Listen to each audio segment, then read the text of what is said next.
쿠데타는 다 아시는 거고, 급변 사태라고 얘기한 거는 맨날 그러니까 남쪽에서 뭐 북쪽에 급변 사태 어쩌고 저쩌고 그러는데, 사실 그 한국에 급변 사태가 났습니다. 그래서 제가 그렇게 제목을 붙여왔습니다.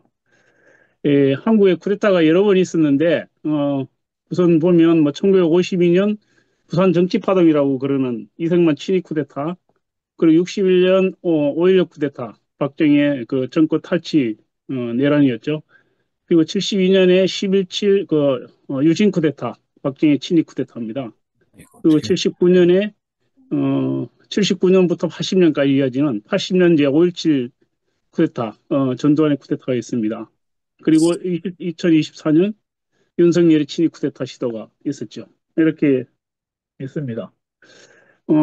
그래서 우선 뭐, 그러니까, 여기서는 세 개 정도만 살펴보려고 합니다. 부산 정치 파동하고, 박정희의 그 유신 아니, 박정희 61년 5.16 쿠데타, 그리고 80년 5.17 내란. 이렇게 세 개만 살펴보려고 합니다. 시간이, 얼마 없기 때문에 그냥 간단간단하게 이렇게, 넘겨가면서 이야기를 하겠습니다. 부산 정치 파동은 52년 5월부터 7월까지 사이에 일어난 사건을 대체로 얘기를 하는데, 어, 실제로 이제 이승만이 대통령이 재선될 수 없을 것 같으니까 쿠데타를 통해서 불법적인 방법으로 헌법을 파기하고 강제로 그러니까 국회를 사실 협박해서 그러니까 발췌 개헌이라는 이름으로 그러니까 개헌안을 만들어낸 그 사건입니다.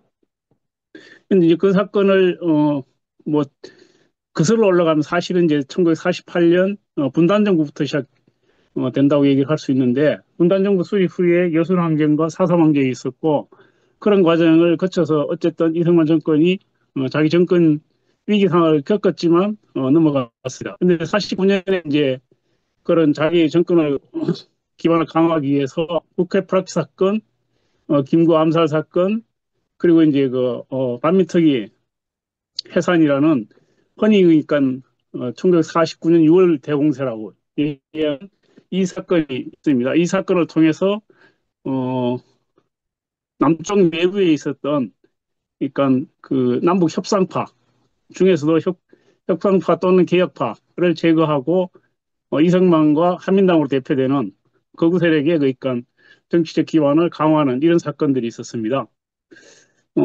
그 사건이 있었지만 1950년 5월 30일 2대 국회의원 선거에서 남북 협상파가 사실은 생각보다 그러니까 많이 진출을 했죠. 조성황으로 대표되는 특히 이제 김구가 간 상황에서 사실은 임시정부의 2인자라고 할 수 있었던 조성황이 조병옥을 큰 차로 더블 스코어 차이로 물리치고 그러니까 국회에 당선됐죠. 그래서 이런 상황을 보면 사실은 이제 분단정부 세력이 어떻게 보면 그러니까 크게 위기 상황에 돌출됐던 이런 상황이었습니다. 뭐 그런 과정에서 이제 한국 전쟁이 발발을 했고 한국 전쟁이 발발했을 때 사실은 이승만이 그러니까 국민들을 버리고 도망을 갔죠. 도망을 가면서도 서울을 사수하겠다고 그래가지고 허위 방송을 했습니다. 그래서 그 허위 방송을 하니까 나중에 이제 그 대전으로 도망갔을 때 국회에서 이승만에게 찾아가서 국민에게 사과해야 된다. 이렇게 얘기를 하니까 이승만이 거부하죠. 그게 이제 딱 그걸 보면 지금 뭐 윤석열이 그대로 그 행태가 그대로 드러납니다. 자기 뭐 사과할 줄 모르는 뭐 그런 인물. 하여튼 뭐 이런 과정을 거쳐서 이승만이 그뿐만 아니라 전쟁에서 계속 패배했을 뿐만 아니라 민간인 학살을 대대적으로 벌였죠. 포도연맹 사건, 거창 사건, 뭐 후방 토목 사건 이런 것들을 통해서 민심이 크게 이방을 했고 결국 52년에 있게 되는 2대 대통령 선거에서는 더 이상 그러니까 어, 간접 선거 방식이었는데 간접 선거로는 도저히 국회에서 당선될 수 없는 이런 상황이 되었습니다. 이런 상황이 되니까 이승만이 재선을 위해서 그러니까 여러 가지 방법을 쓰는 거죠. 그래서 1차적으로는 자기를 지지할 수 있는 정당을 만드는 게 이제 그게 자유당입니다. 자유당이 원내자유당과 원외자유당으로 두 개가 나누어서 결성되는데 이범석이 주도한 원내자유당이 주도권을 쥐게 되죠. 쥐게 되었고 이범석을 중심으로 해서 이승만의 재선을 적극적으로 모색을 하게 됩니다. 그래서 거기서 이제 국회 쪽과 어, 이- 이성만, 이성만이 격돌을 하게 되었고, 국회에서는 이제 대통령 중심제가 아니라 어, 내각 책임제를 추진하려고 그랬던 겁니다. 그래서 그런 과정에서 여러 사건들이 있었는데, 그 사건들만 대충 살펴보면 이제 직선제를 추진했지만 국회에서 크게 패배했고, 52년 4월에는 이승만이 자기 기반이 되는 이제 지방의회 선거에서 다수 세력을 확보를 합니다. 확보해서 그게 이제 국회에 상당히 큰 압박으로 다가오죠. 그래서 52년 4월 20일 날 그럼에도 불구하고 이제 국회에서 계속 소수였기 때문에 이승만이 자기 세력을 강화하고 정치적 기반을 어, 자기 목적을 달성하기 위해서 장택상을 국무총리에 임명합니다. 장택상은 신라회라고 그래가지고 경상도 출신을 중심으로 한 국회의원들이 있었는데 이승만과 좀 가까울 수 있는 이런 인물들이 좀 있었어요. 그리고 5월 24일 날 이범석을 내무부 장관으로 임명합니다. 그래서 사실은 부산 정치 파동의 주요한 핵심 인물들이 세 명이 있는데 내무부 장관이었던 이범석, 그리고 이제 헌병총사령관이었던 원영덕, 그리고 이제 특무대장 김창룡, 이 세 명을 꼽을 수 있습니다. 어쨌든 내무부 장관이 사실은 그러니까 이범석이 부산 정치 파동을 처음부터 끝까지 주도하는 핵심 인물이 되죠.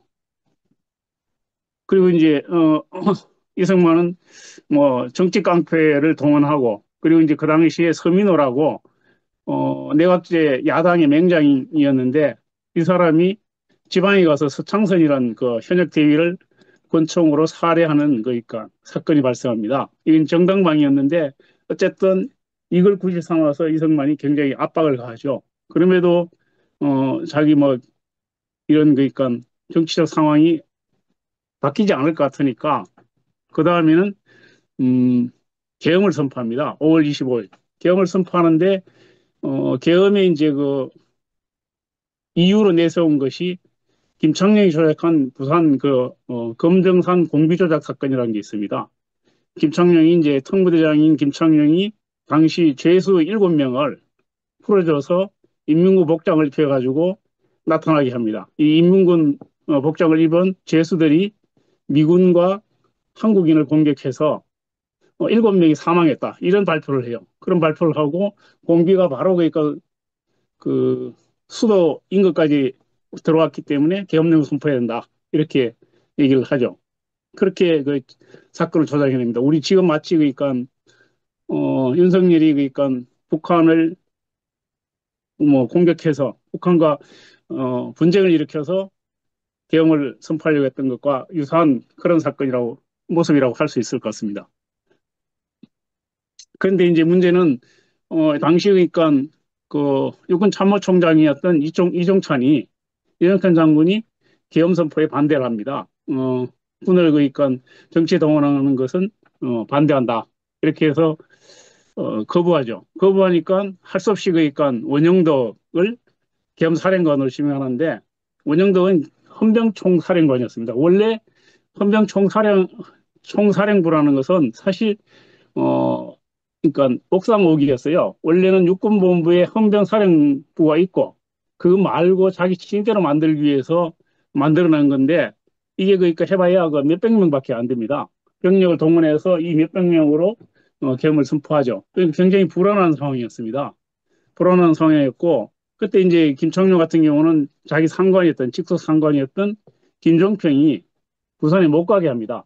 나중에 육군 정보국장이었는데 김종평이가 김청룡한테 크게 그 당하죠. 간첩으로 그러니까 어 완전히 그러니까 끝날 뻔했어요. 동해안 반란 사건이라는 거 조작해가지고 하는데, 아주 그러니까 한국 현대사에서 김청룡은 잘 아시다시피 악인 중에 악인입니다. 하여튼 이런 인물들이 활약을 하게 됩니다. 하게 되고 그래서 어, 계엄을 선포를 하죠. 그리고 이제 그 다음에는 뭐 5월 20일 계엄 선포한 5월 26일 다음 날 아침에 이제 국회의원들이 당시 그 부산에 있는 국회의원 회관으로 이렇게 출근을 하는데, 아예 국회 버스를 통째로 끌고 와서 그러니까 헌병사령부로 끌고 가가지고 조사를 했습니다. 조사를 해서 12명을 구속시켰어요. 구속시키고 국제 공산당 사건이라는 걸 조작해서 발표했습니다. 뭐 이렇게 되니까 완전히 그러니까 살벌한 상황, 전쟁이 어, 아주 그러니까 어, 진행 중인 상황에서 이런 그러니까 쿠데타가 일어난 거죠.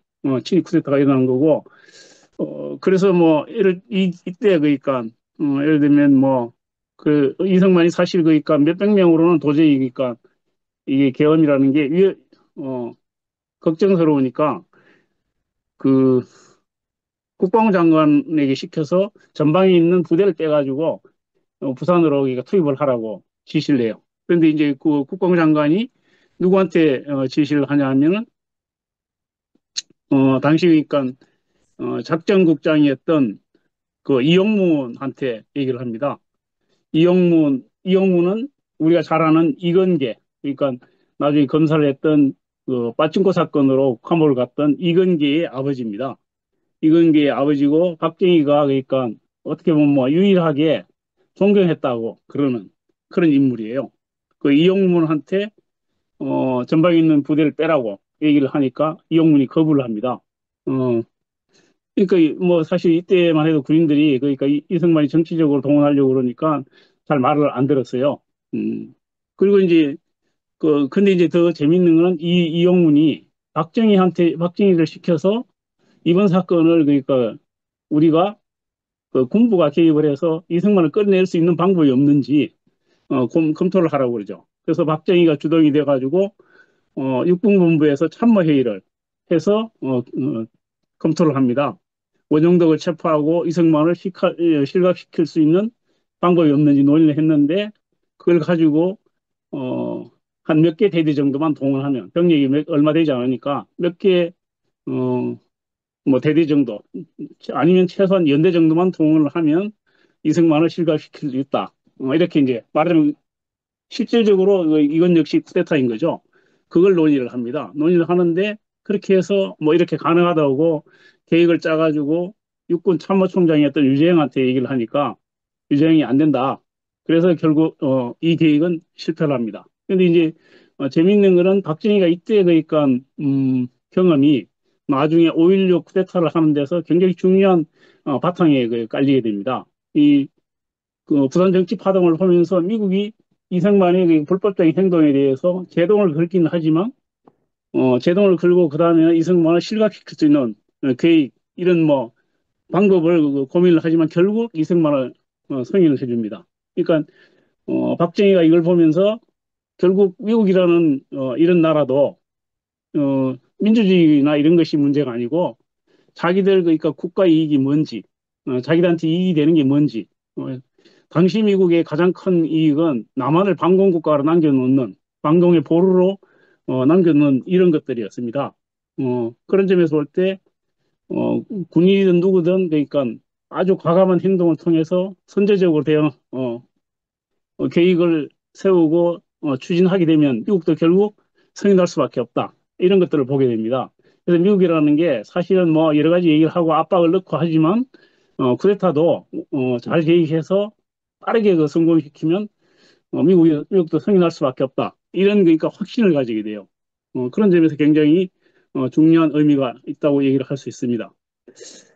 음, 그리고 이제 뭐 이런 그 부산 정치 파동에 대해서 자세하게 얘기를 할 필요는 없을 것 같고 몇 가지 얘기를 하면 결국 그렇게 해서 이제 헌병대하고 경찰하고 동원돼 가지고 국회의원들을 다 그 국회의사당에다 끌어다가 모아놓고 그 협박을 해서 밖에서는 그러니까 지방의원들하고 깡패들이 둘러싸고 국회를 포위한 상태에서 협박을 하죠.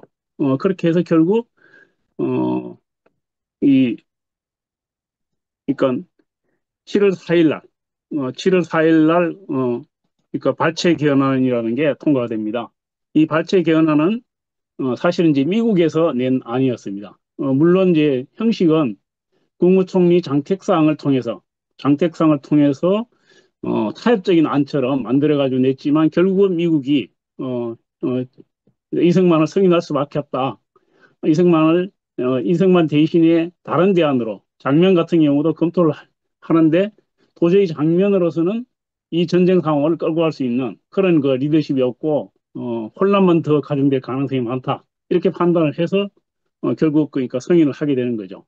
승인을 하고, 그 대신 이승만을 용인해 주는 대신에, 이런 그러니까 그, 사실상, 이, 부산 정치 파동을 이끌었던, 강경, 민족주의자. 민족주의자라기보다는 극우 민족주의자, 라고 할 수 있죠. 그러니까 이범석, 내무장관 이범석을 제거하는 이런 방안을 세우게 됩니다. 이범석을 제거하고 그 대신에 약간 온건한 이기붕을 그러니까 후계자 체제로 그러니까 마련하는 이런 방식으로 미국이 계획을 세우게 됩니다. 그리고 이제 한편으로는 이 이승만의 대안으로 검토했던 뭐 장면이라든지 야당이 그러니까 그 극우 반공주의자이긴 하지만 어쨌든 야당 세력인 조병호 뭐 이런 인물들을 그러니까 이승만을 견제하는 견제 카드로 남겨두게 됩니다. 뭐 내가 너무 이게 이렇게 하면 길어지겠네. 뭐 이런 사진들을 보면은 이승만이 그러니까 여기 김성수하고 그러니까 그 당시 그 무초대사입니다. 그리고 무초대사하고 장면입니다. 그러니까 이승만이 사실 말을 잘 안 들으니까 이승만이 전쟁을 수행하는 데서는 미국의 이익을 확실하게 대변해 주지만 내부의 정치적 안정이나 이런 측면에서는 너무 그러니까 독재적인 방식을 추구하게 되니까 미국으로서 굉장히 불안한 거죠. 그래서 온건한 그러니까 세력을 대체할 수 있는 방법 이런 걸 끊임없이 고민을 하지만 결국은 어, 대체하지 못하는 겁니다. 미국은 계획은 그 뒤에도 이승만 제거 계획으로 에버레드 계획을 계속 가지고 있었지만 끝까지 그러니까 이승만을 사실은 제거하지 못하는 뭐 이렇게 그러니까 하게 되는 거죠. 물론 이제 4월 혁명이라는 그런 과정을 거치면서 군부 쿠데타를 용인해 주는 방식으로 이승만을 제거하게 됩니다. 뭐 여기는 이제 이게 헌병대에서 이렇게 버스를 아예 통째로 크레인으로 끌고 갑니다. 뭐 이렇게 국회의원들이 그러니까 국회를 완전히 둘러싼 상태에서 거수 표결로 3명만 그러니까 끝까지 뭐 일어나지 않고 반대했다고 그러는데 뭐 그런 겁니다. 당시에 신문들입니다. 그 이승만 제거 계획 이런 것들이고 정치 깡패동원에서 폭력 행사하는 거. 그리고 이제 김시태 그러니까 그 이승만 암살 사건이라는 게 나는데 이거는 이제 경찰이 여기 총을 쏘는 장면이 이렇게 그러니까 사진에 찍혀 있어요. 경찰이 찍은 사진에 찍혔어요. 이건 그러니까 경찰이 사실은 다 알고 있었다는 거죠. 그리고 이제 권총도 빌려주고 그러는데 권총을 대주는 과정에서 이게 완전히 총알이 나가지 않는 그런 권총이었어요. 그러니까 아주 조작한 게 티가 역력히 나는 그런 사건입니다. 친위 쿠데타의 핵심 인물 김창룡 그리고 원영도 그리고 이범석 그리고 장택상 그리고 이정찬 장군 이용문 박정희 뭐 이런 인물들입니다. 어, 뭐 이범석은 결국 이제 이게 끝나고 나서는 완전히 팽방해서 그러니까 그 부통령 선거에 나갔지만 떨어졌죠. 61년 쿠데타 5.16 쿠데타를 보겠습니다. 뭐 5.16 쿠데타는 잘 아니까 그 이야기를 과정이나 이런 것들은 생략을 하고 5.16 쿠데타가 나기 전에 그러니까 1960년 1월 달에 미 상원 외교위원회에서 작성한 미국의 대아시아 정책 보고서 우리한테 흔히 콜론 보고서라고 알려져 있는데 이 콜론 보고서가 1960년 1월 사상기에 보도가 그러니까 공개가 됐습니다. 공개됐는데 그 내용은 뭐 두 가지를 그러니까 핵심 이게 그러니까 한국 역사에서 어떤 의미를 지니고 있는지 이걸 얘기를 하면 이제 하나는 한국 군부 지배 출현이 확실하다. 그러니까 전 세계적으로 제3세계 또는 그 후진국에서 군부 쿠데타가 계속 일어나고 있고 그런 점에서 본다면 한국의 군부라는 게 막강한 거니까 세력인데 한국에서도 군부 쿠데타가 일어날 가능성이 높다. 이렇게 진단을 했어요. 그런데 또 한편으로는 뭐라고 얘기를 하냐면 당분간은 한국에서는 불가능할 것 같다. 군부 쿠데타가. 뭐 이런 식의 얘기를 해요. 이 군부 내에 인물도 없고 뭐 하는 행태들이 별 볼일 없고 뭐 이런 식으로 자존심을 아주 긁어놓는 얘기를 하죠. 그래서 이제 이 글을 읽은 그러니까 군인들이 당시 굉장히 한편으로는 자존심 상하고 한편으로는 아 우리도 쿠데타를 해야 된다 이런 자극을 크게 받았다고 얘기를 합니다. 실제로 이제 읽어보면 뭐 그렇게 느낄 만한 내용들이 충분히 있습니다. 그래서 이걸 두고 한편에서는 한국이 쿠데타를 예언했다 이렇게 얘기하는 사람도 있고 또 한편으로는 사실은 뭐 미국에서 한국의 쿠데타를 이렇게 촉진하는 그러니까 자극제로 내놓은 거 아니냐 뭐 이런 얘기를 하는 것도 있는데 어쨌든 이 콜롬 보고서가 굉장히 중요한 의미가 있습니다. 이 박정희는 59년 말부터 본격적인 쿠데타 구상을 하게 되죠. 그래서 해병 사령관이었던 김동아, 그 이군 참모장이었던 이주일, 그러니까 박정희하고 전부 그러니까 만주에서 같이 군관학교를 다닌 뭐 선후배, 한 해 위 또는 뭐 이런 친구 이런 사람들입니다. 이런 사람들은 이제 쿠데타 계획을 준비하고 어, 그 육사 5기 출신들, 나중에 이제 실병력을 동원하는 해병대하고 공수부대 동원하는 그리고 이제 포병단을 동원하는 5기들을 포섭을 합니다. 그 위에 윗대가리들하고 5기들을 실병력을 동원한 5기를 이제 주로 포섭을 하죠. 그리고 또 한쪽에서는 김정필을 중심으로 해서 육사 8기들이 군부 쿠데타를 준비를 하고 이들은 이제 항명파동 이제 군부에 있었던 상층부에 그러니까 부편 그 지도부를 쫓아내는 방식의 이제 숙청 군부 숙청을 계속 추진을 합니다. 이렇게 이제 두 가지 흐름이 나중에 이제 군부 상층부를 밀어내려고 했던 김정필이 그러니까 군에서 축출당하면서 사실은 80년 초반부터 본격적으로 두 개의 흐름이 합류해서 5.16 쿠데타로 이어집니다. 그 5.16 쿠데타를 놓고 그러면 미국이 몰랐느냐? 미국은 정보를 정확하게 알고 있었고 이 정보를 사실은 그러니까 장면 쪽에 여러 차례 그러니까 전달을 했습니다. 전달했는데 장면이 그러니까 거기에 대해서 확고한 그러니까 태도를 취하지 못했고 또 한편으로는 이 정보가 대체로 이제 그 참모총장이었던 그 장도영을 통해서 갔는데 이 장도영이 아주 그러니까 이상한 짓을 해요. 계속 그러니까 장면이 미국 얘기도 듣고 경찰 보고도 듣고 또 그러니까 여러 가지 보고를 들어서 군부 쿠데타에 대해서 물어보면 그러니까 괜찮습니다. 저를 믿으십시오. 이런 식으로 그러니까 계속 무마를 하고 사실은 장도영은 박정희로부터 쿠데타를 하자고 제의까지 받았는데 그 얘기를 안 해요. 안 하고 끝까지 이제 그러니까 애매모호한 태도를 취하고 결국 그러니까 쿠데타가 성공하는데 장도영이 굉장히 중요한 결정적인 역할을 해주죠. 방패막이 역할을 해줍니다. 그리고 또 한편으로는 이 장면 정권이 군부를 총과 칼이라는 것이 얼마나 무서운 것인가에 대한 정확한 인지를 하지 못했던 겁니다. 그런 점에서 본다면 국방부 장관을 세명이나 갈아치우는데 사실 군 경험이 한 명도 한 번도 없는 그런 인물들을 국방부 장관에 앉혀요.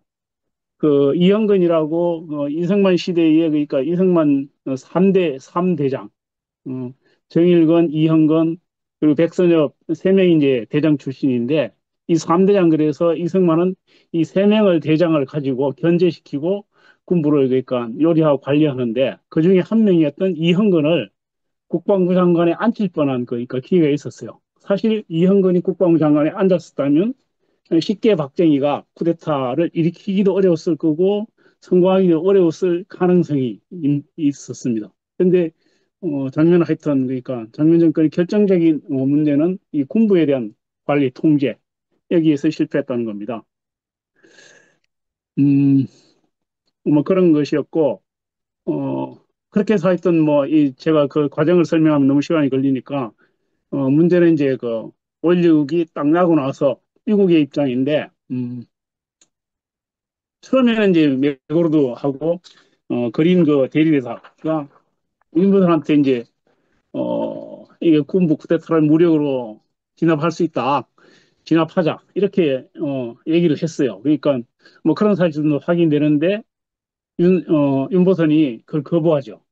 어, 군대를 동원하게 되면 이 북한만 이득을 볼 수 있게 한다. 이게 그래서 이제 윤보선이 사실은 쿠데타를 도와줬다. 이런 얘기를 듣게 되는 거죠. 그리고 나서 이제 하루가 그런 과정에서 결국 결정적인 시기가 지나가고 하루가 지난 다음에 미국 입장이 바뀝니다. 미국 입장이 바뀌고 그래서 맥거르드 사령관하고 대리들한테 어, 더 이상 그러니까 한국 문제에 개입하지 마라. 뭐 이렇게 그러니까 지시를 내리는 거죠. 그렇게 내려서 결국은 쿠데타가 성공을 하게 됩니다. 성공을 하게 되고 미국이 사실은 뭐 이렇게 장면정 군에 대해서는 계속 그전부터 불신을 많이 가지고 있었습니다. 그러니까 그 경찰력도 그러니까 약하고 취약하고 정치도 안정돼 있지 않고 내부 분열도 심하고 특히 이제 그 남북 관계에서 이른바 이제 미국 입장에서 볼 때는 이게 그 이대로 가다가는 북한의 공세, 북한이 굉장히 이제 적극적인 평화 공세, 남북 대화, 뭐 남북 통일, 평화 통일 이런 주장을 펼치는데 그런데 넘어갈 가능성이 많다. 더구나 내부에 있는 그러니까 학생들하고 혁신 세력 이쪽에서 이제 통일운동을 굉장히 적극적으로 펼쳤는데 이 통일운동이 결국 남쪽에서 그러니까 남북이 손을 잡는 방식으로 전개될 가능성에 대해서 굉장히 큰 위기의식을 가지고 있었고 그런 점에서 강력하게 장면 정부가 정치적 안정을 통해서 이 통제하기를 바랐는데 그런 것에 대해서 계속 불신을 가졌던 거죠. 그렇다면 좀 안정적인 방식으로 어, 정권이 그러니까 바뀌는 것에 대해서 미국은 사실은 반대할 이유가 없었던 겁니다. 그런 점에서 본다면 군부 쿠데타가 좀 확실한 인물에 의해서 확실한 방식으로 진행이 돼서 장악할 수 있다면 미국이 얼마든지 승인해 줄 수 있는 이런 입장이었던 겁니다. 그런 입장에서 볼 때 박정희는 사실은 그 1952년에 그 경험을 통해서 자기 늘 박정희는 입에 그러니까 목숨 걸고 이런 말을 늘 하고 다녔다고 얘기를 해요. 얘기를 하는데 장면은 그러니까 딱 쿠데타가 나니까 목숨 걸고 그걸 저지하기 위해서 싸운 것이 아니고 도망가 버렸잖아요. 숨어버렸고 윤보선은 장면과의 그 정적 관계였기 때문에 국가를 생각하거나 이런 것이 아니라 자기가 그러니까 보신할 수 있는 이 기회를 통해서 자기한테 정권을 사실상 잡을 수 있는 이런 기회라고 생각을 해서 박정희 이 쿠데타를 어떤 방식으로든 그러니까 사실상은 용인해주는 이런 태도를 취하는 거죠. 그러니까 그 틈바구니를 박정희는 목숨 걸고 밀어붙이고 미국과 그 협상을 해서 결국 승인을 받게 되는 겁니다. 뭐 이런 것들을 볼 때 항상 그렇지만 80년 상황은 좀 다르지만 어쨌든 미국은 가장 중요한 것은 남한의 그러니까 국가이익, 남한에서 미국의 국가이익을 지키는 것. 그 남한의 국가이익이라는 것은 결국 남한의 견고한 반공 정권이 있어야 된다는 겁니다. 민주주의나 이런 것들은 사실은 뭐 허울 좋은 그러니까 명목인 거고 그런 점에서 보면 어떤 정권이 들어서든 그걸 지켜줄 수 있는 정권이라면 언제든지 미국은 인정해 줄 수 있는 이런 것이었죠. 그래서 그5.16 쿠데타도 그런 방식으로 뭐 사실 그러니까 성공하게 됩니다. 그래서 이제 문제는 미국이 사전에 5.16 쿠데타를 얼마나 어떻게 알았는가 이런 문제. 뭐 미국이 정확하게 정보를 가지고 있었던 것은 분명하다. 그렇게 얘기를 할 수 있을 거고. 근데 문제는 그러면 미국이 사실 배후 역할을 한 건가? 이런 것에 대해서는 뭐 논란이 많이 되고 있습니다. 이것과 관련해서 이제 그 미국 정보국장이었던 그 글래스가 그러니까 1964년 5월 달에 미국 BBC와의 그러니까 그 인터뷰에서 뭐 이런 얘기를 했죠. 내가 재직 중에 CIA의 해외 활동 중 가장 성공한 것이 5.16 쿠데타다. 미국의 일부 지도자가 지지하는 장면 내각은 부패해서 이승만 정권을 타도한 민중의 기대에 부응하지 못했다. 참 위험한 순간이었다. 미국이 아무것도 안 했다면 민중은 공산주의의 선전에 말려들어 남북 통일을 요구하는 혹도를 지원했을지도 모른다. 뭐 이렇게 얘기를 해서 미국이 사실은 배후 역할을 한 게 아니냐. 뭐 이렇게 얘기를 하는데 제가 보기에는 뭐 미국이 박정희 쪽과 연결돼서, 이 쿠데타가 일어나기 전부터 연결돼서 배후 역할을 했다기보다는 사실은 그러니까 그 이후에 쿠데타가 일어난 그날 5월 16일 날 어, 원래 그 장면 체포조 였던 박정규가 장면이 묵고 있던 그러니까 호텔을 급습을 했는데 장면을 못 잡았어요. 못 잡았는데 그 바로 앞에 있던 그러니까 CIA 그 지부장 더 실바와 그 만나서 5.16에 대해서 그러니까 설명해주는 기회를 갖게 됩니다. 그리고 박정규가 미국과의 그 통로 역할을 굉장히 적극적으로 하고 박정규가 바로 그러니까 김종필 그리고 김종필 다음에는 박정희 이렇게 연결시키는 역할을 하죠.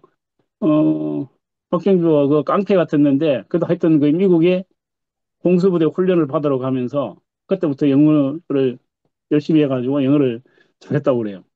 잘해서 하여튼 그 통로 역할을 했다는 겁니다. 그러니까 미국이 결국 처음부터 그러니까 뒤에서 뭐 배후에서 외국 협의하고 지원해주고 이런 방식은 아니었지만 승인해주는 이런 과정을 거치게 됩니다. 그 다음에 뭐 결국 여기서도 확고한 거죠.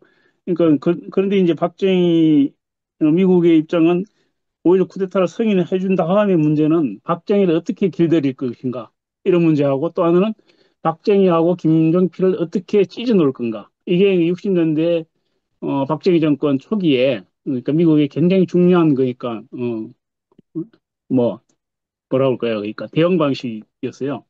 그래서 사실은 뭐 그러니까 그때만 해도 이제 초기에 그 5.16을 일으킬 때만 해도 김정필이라든지 이런 영관급 장교들이 소위 말하는 그러니까 민족주의 사고 이런 것들을 열심히 하고 있던 이런 상황이었습니다. 그리고 경제정책 이런 점에서도 이른바 내포공업화론 민족경제론 뭐라고 얘기할 수 있는 그런 건설 방식을 추구를 했는데 그걸 계속 마사지하고 분열시키고 쪼개서 박정희를 그러니까 뭐 친미 쪽으로 유도해가는 이런 과정을 거치게 되는 거죠. 음, 그래서 이 뭐 미국 역시 그러니까 5.16에 대한 미국의 입장은 확고한 반공 국가.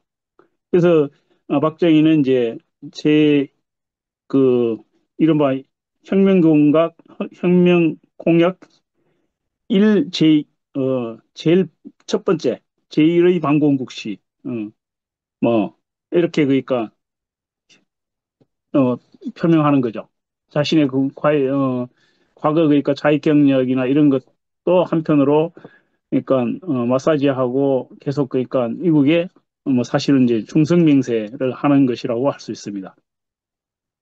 그리고 그 이후에 미국의 요구에 따라서 일본과 그러니까 그 국교 정상화를 하고 이른바 그러니까 한미동맹 그리고 이제 일본과의 그 결탁 뭐 결착 이런 것들을 그러니까 미국 요구대로 하게 되는 거죠.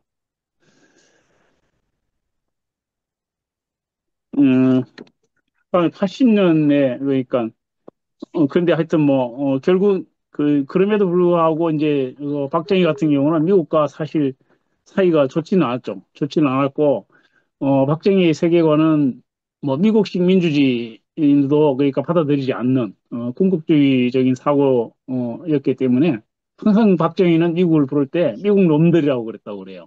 음, 뭐 미국 놈들. 그러니까 박정희의 세계관 속에는 일본 그러니까 일본식 사고, 그게 이제 가장 주된 거였고, 그게 결국 뭐 유신체제나 이런 방식에서도 그대로 드러나는 겁니다.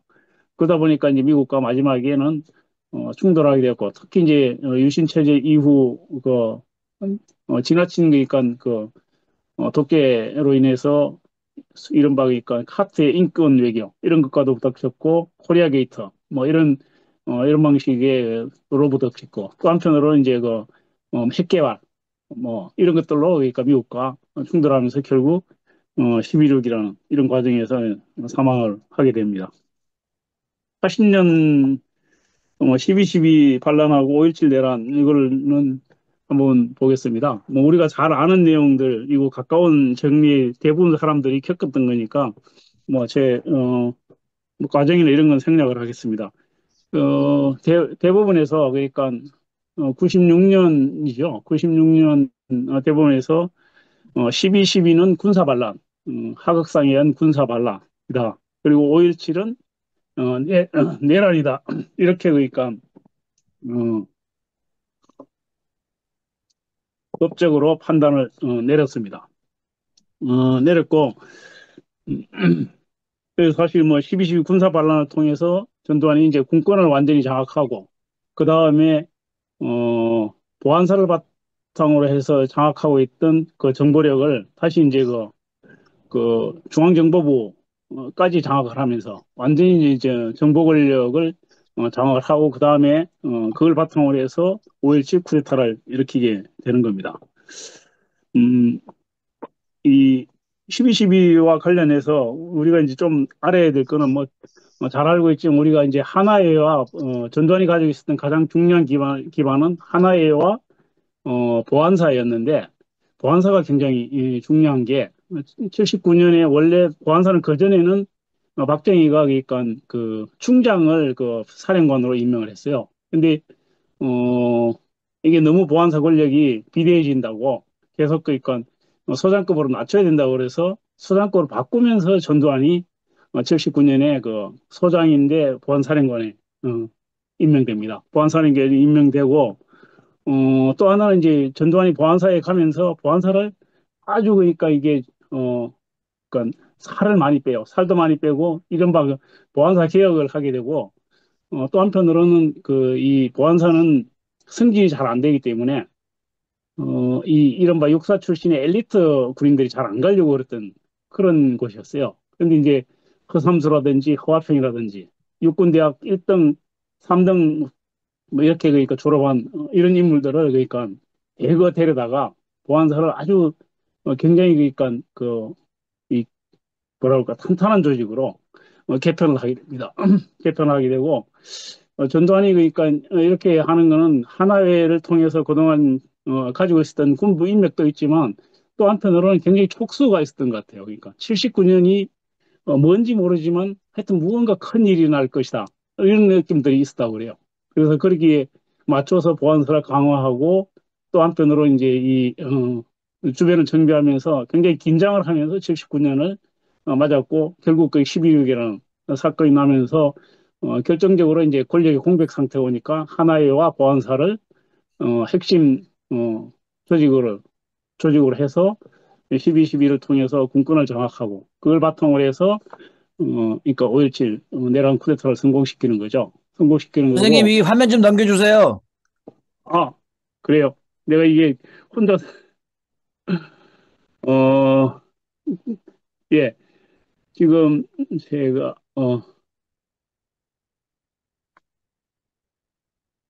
예 지금 여기입니다. 그러니까 이렇게 그러니까 5.17로 장악을 하게 되죠. 이 장악을 하게 되는데 12.12가 나면서 사실은 이제 위컴 사령관이었던 위컴과 굉장히 사이가 나빠집니다. 그러니까 완전히 군권을 그러니까 다 무시하고 그 군대를 동원한 거잖아요. 특히 이제 원래 그러니까 이 특전사 그리고 수도방위사 수방사는 그러니까 대통령이 직접 관할하게 돼 있었어요. 관할하게 돼 있었고 근데 문제는 이제 노태우의 그 구사단이 됐지 않습니까? 동원됐고 그래서 한미연합사 입장에서는 그러니까 미군 입장에서는 완전히 군권을 뒤집었고 그러니까 이 사실은 이, 이 쿠데타 일으킨 거죠. 아니 그러니까 군사 내란을 일으킨 거죠. 그래서 처음에는 굉장히 강경하게 일컴이 대응을 했고 그래서 그러니까 사실 사이가 안 좋았다고 그럽니다. 사이가 안 좋았는데 어, 이제 전두환 쪽에서 미국에 이제 대응하기 위해서 어, 이, 그 이형건, 이형건이 원래 이제 그러니까 이게 굉장히 아까 얘기했던 것처럼 어, 그 4.19 나오고 나서 장면 정권에서도 국방부 장관으로 거론됐고 또 한편은 그 50년대 굉장히 그러니까 어, 세 명의 대장 중에 한 명으로서 굉장히 좀 한편으로 덩치 작은데 깡다구 좀 있는 이런 인물이었어요. 그리고 뭐 여러 가지 평을 받고 있지만 군인으로서 능력이 있다고 평가를 받은 인물이거든요. 근데 이 인물이 어, 이게 12.12 나고 나서는 전두환 쪽에 붙어서 미국과 그러니까 통로 역할을 해줍니다. 굉장히 재미있는 거죠. 그래서 그 이후에 뭐 몇 가지 그러니까 이 해설도 얻어가지고 이게 명예직 같은 거지만 하고 그래요. 그러니까 미국이 통로로 내세웠던 거는 이제 어, 그러니까 이형건, 이형건을 통해서 많이 그러니까 미국과 관계를 개선하려고 그랬고 또 한편으로는 이제 군부 중에서 그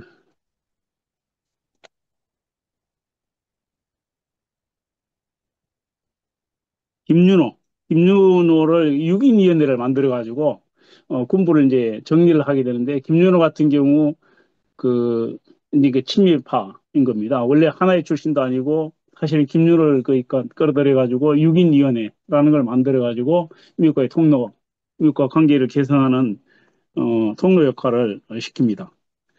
뭐 그렇게 해서 이제 12.12는 사실 이제 상황이 이렇게 가는 걸 보면서 미국 입장에서 보면 위컴의 이제 회고록이라든지 그 당시에 이제 그 위컴의 회고록이나 그러니까 그 당시 글라스틴 그 대사했던 글라스틴 회고록 이런 걸 읽어보게 되면 뭐 계속 그런 식으로 얘기를 해요. 자기들로서도 사실은 뭐 그러니까 이렇게 여러 가지 방식으로 이제 민주적인 방법으로 절차를 밟아서 해라 뭐 이렇게 얘기를 했다고 그러는데 어떻게 제어할 수 있는 이런 데는 한계가 있다. 결과적으로는 뭐 우리로서도 한계가 있다. 이런 식으로 이제 발뺌을 하는 거죠. 어, 그래서 그러니까 이 미국과의 관계에서 이제 그리고 또 하나 중요한 역할을 했던 게 신군부와 친했던 인물이 이제 CIA 서울 지부장이었던 로버트 브루스터라고 있는데 이 브루스터가 중재를 해가지고 그러니까 미국과의 대화나 이런 통로를 개설을 해서 결국 그 전두환이 사실은 권력을 잡아가고 그거를 인정해주는 방식으로 그러니까 중재 역할을 하게 되는 거죠. 음,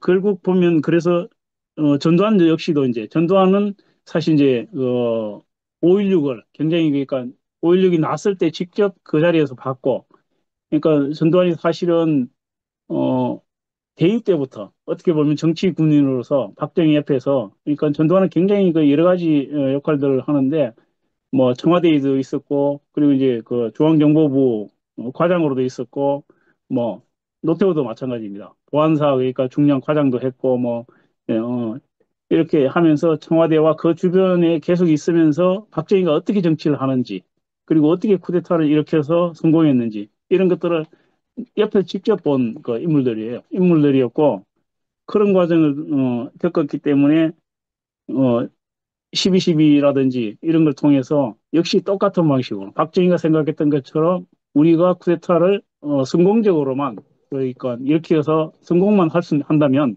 미국도 어쩔 수 없다. 뭐 이런 그러니까 사고를 굉장히 확고하게 가지고 있었고 그렇게 해서 밀어붙였던 거죠.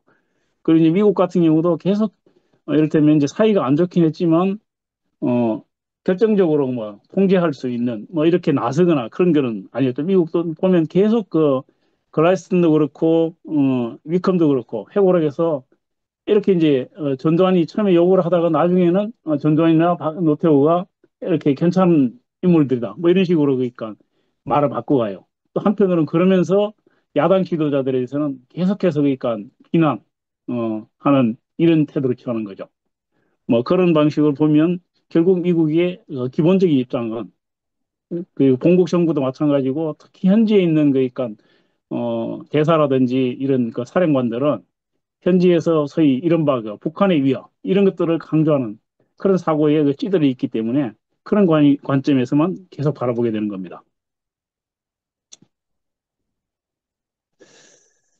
음, 뭐, 요걸 그냥 간단하게 정리를 해보면, 그래서 12.12 하고, 5.17 쿠데타 같은 경우는, 처음에는 미국이 이제 굉장히 그 12.12 군사 반란에 대해서 강한 유감을 표기했지만 점차 그러니까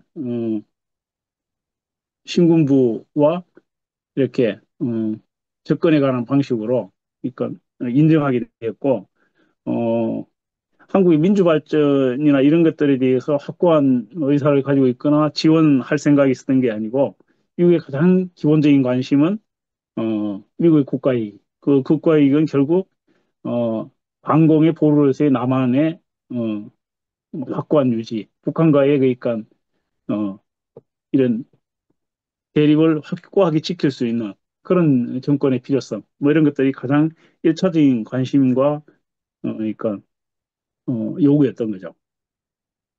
뭐, 뭐 그런 관점에서 계속 그 대응을 했습니다. 그 5.17 이후에 5.18 광주항쟁에 대한 미국의 태도들도 똑같은 방식으로 얘기를 할 수가 있겠습니다. 음, 제가 그래도 이야기를 좀 많이 했네요. 시간이 한 30분 넘게 걸린 거죠. 뭐 결론적으로 정리를 해보면 뭐 그렇습니다.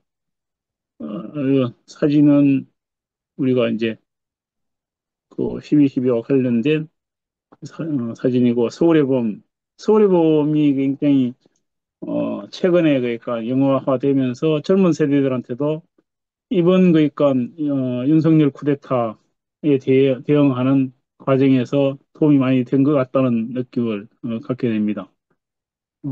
이런 이제 5.17 비상계엄 조치 관련한 내용, 광주항쟁 그리고 국보위 특히 이제 이거 있고 12.12나 5.17과 관련 5.16 때도 마찬가지인데 5.16 때는 윤보선이나 장면이 했던 태도 그리고 5.17 내란 때는 체계화가 그러니까 그런 역할을 하는데 사실은 체계화가 이게 엉뚱한 생각을 했었던 것 같아요. 그러니까 12.6이 나고 나서 이 헌법을 개정하지 않고 자기가 대통령을 한번 해보겠다. 이런 생각을 가지고 있었던 것 같아요. 그래서 계속 정치 일정을 미루고, 헌법 개정이나 이런 것들을 미루면서 사실은, 전두환의 쿠데타를 도와주는 역할을, 결과적으로는 그런 역할을 했죠. 그리고 마지막에도 그런 역할을 했습니다. 근데 거기에 비해서 신인학 같은 경우 우리가 이제 당시에는 신인학이 나쁜 놈이라고 생각을 하고 표적을 삼았는데 사실 우리가 연구를 해보니까 신인학은 아주 5.17 확대 계획에 확고하게 반대를 했고 빨리 그러니까 체계화 보고 정권 그러니까 이양해서 넘겨서 민주정부가 들어서게 해야 된다 이런 입장이었어요. 그런 점에서 우리가 역사를 정확하게 다시 돌아볼 부분들이 있을 것 같습니다. 뭐 제 몇 가지 그냥 이거는 마지막 읽고 끝내겠습니다. 한국의 쿠데타와 미국 뭐 이런 건데 미국은 철저히 자신의 국가이익에 따라 행동한다. 음, 미국의 가장 중요한 관심은 반공국가, 남한, 반공의 포로 남한, 북한과 중국을 포위하고 견제하는 남한을 지키는 것, 이런 거를. 그리고 이제 쿠데타가 발생하면 민주주의가 아니라 미국 국익을 우선으로 한다. 박정희나 전두환은 미국의 행태를 잘 알고 행동해서 성공했다. 뭐 성공한 것이라고 얘기를 할 수는 없지만 어쨌든 쿠데타를 성공시켰다. 어, 미국은 성공한 쿠데타는 승인한다.